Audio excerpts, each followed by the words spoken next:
The current cost of living crisis is caused by this government's reckless and irresponsible spending.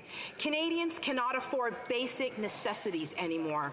I recently received emails from people from all over the country telling me that for the first time ever, they could not afford to buy a turkey and even some food items for Thanksgiving dinner. Canadians are suffering, Mr. Speaker. Will this Prime Minister show some compassion on Canadians that are struggling and cancel his plans to triple taxes on gas, home heating, and groceries? The Right Honourable Prime Minister.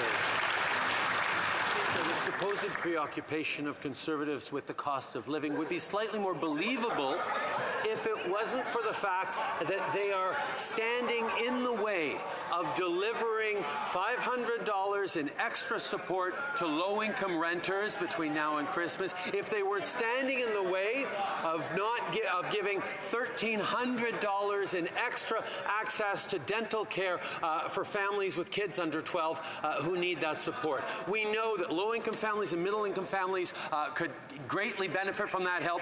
Why are Conservatives not standing up for those families? The Honourable Member for Haldimand Norfolk. Mr. Speaker, the Prime Minister knows that the policies proposed by the Liberals will not reach the majority of Canadian families. Yet Canadians are making immense sacrifices just to get by.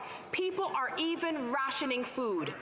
Amy, a first-time mother in my riding, recently wrote to me in desperation. She was worried about not having the basic necessities to raise and care for her baby.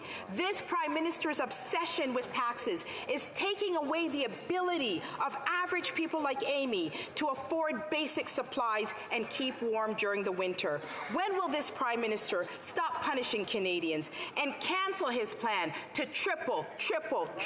Well, Prime Minister. Our heart goes out to Amy and families like her across the country who are dealing with rising cost of living. But we also know that Amy will now have access to significant savings in childcare for her little one. We know that with our move to get down to $10 a day childcare, to see childcare costs slashed in half across Ontario and indeed across the country will make a huge difference in her ability to afford the other things that are necessary for her family. My question then is, if the Conservatives are so filled with compassion for those families, why are they standing in the way of support for families and even stood in the way of rent of... L'Honourable. The Honourable Member for Bailey-Chambly.